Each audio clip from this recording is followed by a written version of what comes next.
wabarakatuh. Teman-teman sekalian yang saya sayangi, perkenalkan nama saya Ridwan Nasution. Saya berasal dari mahasiswa Universitas Islam Negeri Sumatera Utara atau UNISU, Fakultas Usuluddin dan Studi Islam, Program Studi Ilmu Hadis.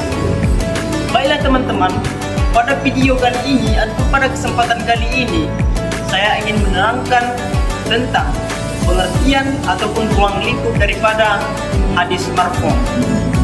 Apa itu pengertian hadis marfu', contoh hadis marfu', dan apa bahagian-bahagian daripada hadis marfu' tersebut serta kedudukan daripada hadis marfu' tersebut.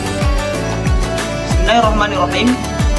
Hadis marfu', pengertian hadis marfu'. Hadis marfu' ini berasal dari kata bahasa Arab, yakni rafa'a yarfa'u raf'an, yang artinya mengangkat atau yang diangkat. Mengapa dikatakan sedemikian? Hadis marfu' dikatakan mengangkat ataupun yang diangkat karena kan kedudukan hadis marfu' ini disandarkan langsung kepada kedudukan yang tinggi, yakni Nabi Muhammad Rasulullah SAW.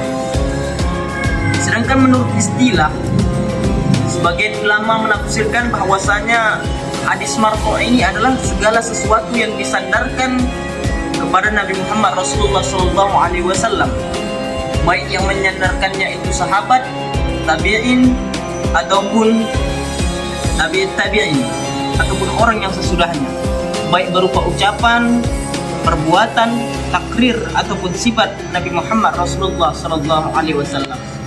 Sebagaimana yang diterangkan oleh sebagian para ulama, hadis marfu' adalah ma'adhifu ila Nabi SAW min qawlin aw fi'lin aw takririn aw sifatin. Hadis marfu' itu adalah segala sesuatu yang disandarkan kepada Nabi Muhammad Rasulullah SAW, baik itu dari perkataan atau perbuatan atau takrir maupun sifat. Maka berdasarkan penjelasan di atas, dapat kita simpulkan bahwasanya hadis marfu' adalah segala informasi yang langsung disandarkan kepada Nabi Muhammad Rasulullah SAW, baik itu dari perkataan Rasul ataupun perbuatan Rasul ataupun takrir persetujuan dari Rasulullah SAW maupun itu sifat dari Rasulullah SAW. Selanjutnya, contoh daripada hadis marfu' adalah sebuah riwayat yang diriwayatkan oleh hadis Imam Bukhari dan Muslim. Bismillahirrahmanirrahim. Innamal a'malu binniyat wa innamal likulli imri'in ma nawa. Faman kana hijratuhu ila Allah wa rasulih, hijratuhu ila Allah wa rasulih. Wa man kanat hijratuhu lidunya yusibuha aw imra'atin yunkihuha, fa hijratuhu ila ma haja ilaih. Yang artinya adalah sesungguhnya, hanya saja segala perbuatan itu tergantung kepada niatnya. Faman kana hijratuhu ilallahi wa rasulih, barang siapa yang hijrahnya karena Allah dan Rasulnya, maka hijrahnya kepada Allah dan Rasulnya.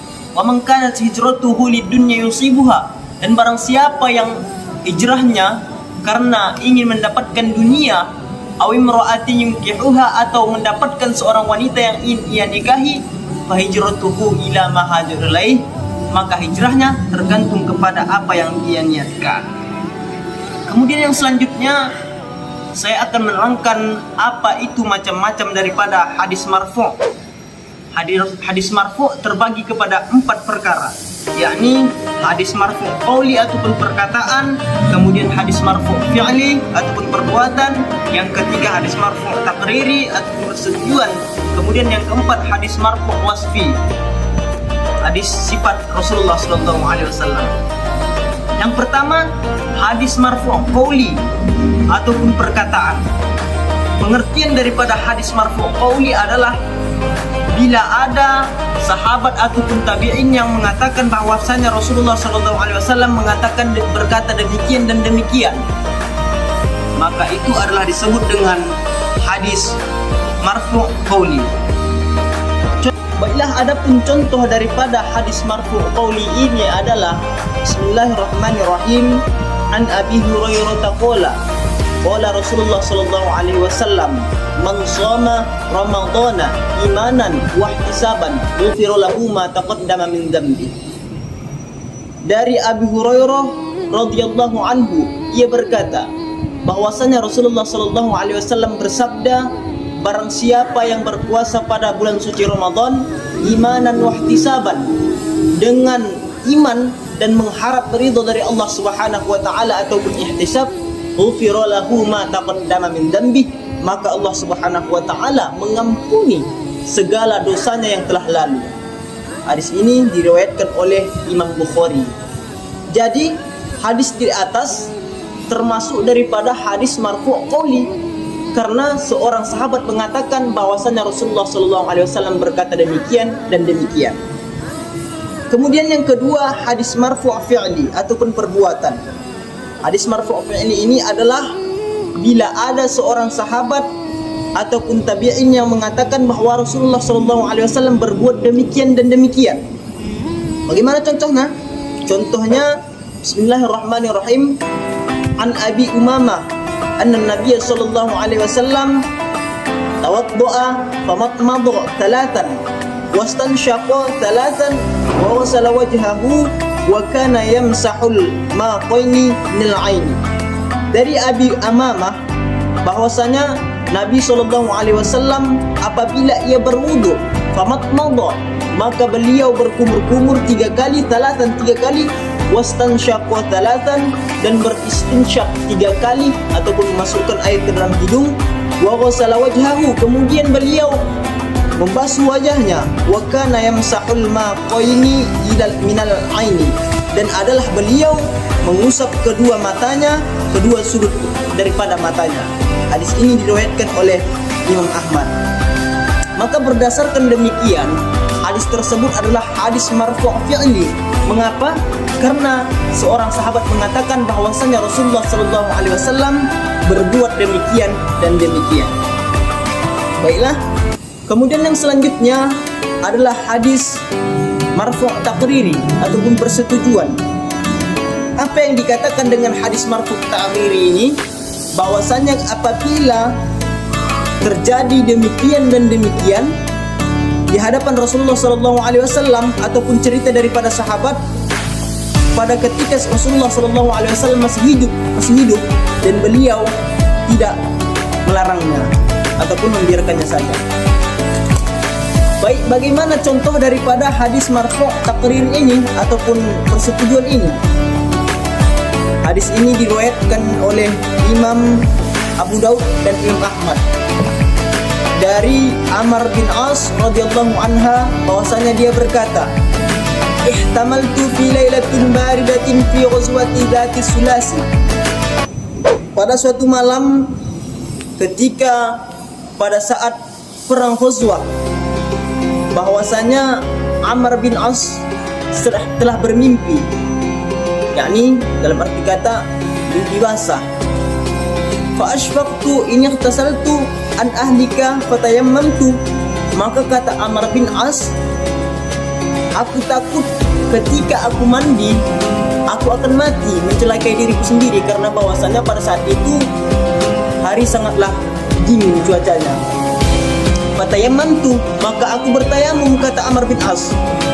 Tsumma shallaitu bi ashabis subha, kemudian setelah ia bertayamum, aku sholat subuh dengan para sahabatku dan menjadi imam. Wa dzakaru dzalika Nabi sallallahu alaihi wasallam, maka para sahabat mengadukan yang sedemikian itu kepada Nabi sallallahu alaihi wasallam. Faqala, maka Rasulullah sallallahu alaihi wasallam berkata, ya Umar, wahai Umar, shallaita bi ashabika wa anta junubun, kau salat dengan para sahabatmu padahal engkau dalam keadaan junub, kata Rasulullah sallallahu alaihi wasallam.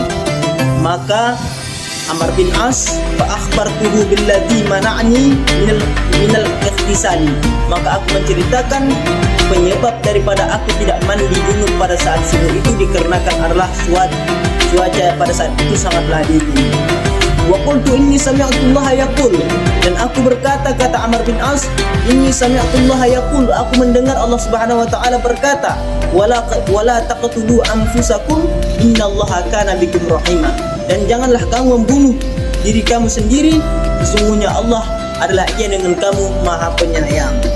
Maka mendengar jawaban sedemikian, fadhahika Rasulullah sallallahu alaihi wasallam wa lam yaqul syai'a, Maka Rasulullah ketika mendengarkan jawaban daripada Amr bin As tersebut, Rasul hanya tertawa dan terdiam dan dia tidak mengatakan apa-apa. Hadis ini diriwayatkan oleh Abu Daud dan Imam Ahmad. Kemudian yang keempat, hadis marfu wasfi ataupun sifat. Apa yang dikatakan hadis marfu wasfi ini ataupun sifat? Jika ada seorang sahabat atau tabi'in berkata bahwasanya Rasulullah SAW memiliki sifat demikian dan demikian, baik sifat akhlak maupun sifat jasad ataupun badan Rasulullah SAW. Bagaimana contohnya? Anil Bara'i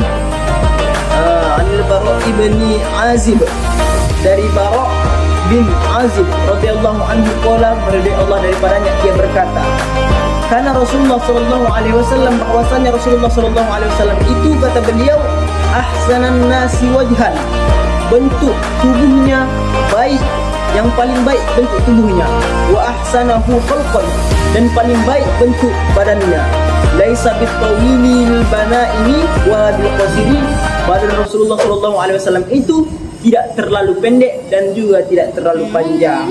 Hadis ini diriwayatkan oleh Imam Bukhari. Maka hadis tersebut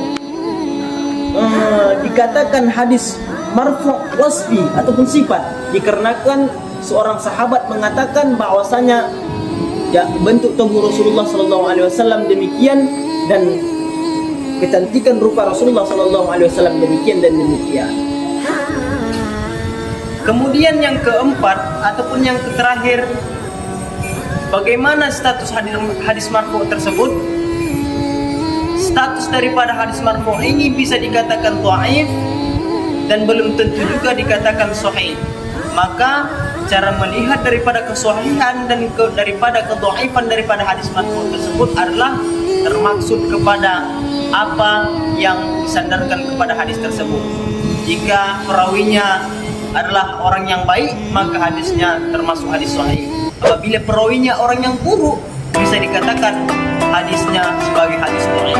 Baiklah teman-teman, mungkin sampai di sinilah video kita atau penjelasan saya mengenai tentang hadis marfu kali ini. Kurang dan lebihnya saya mohon maaf.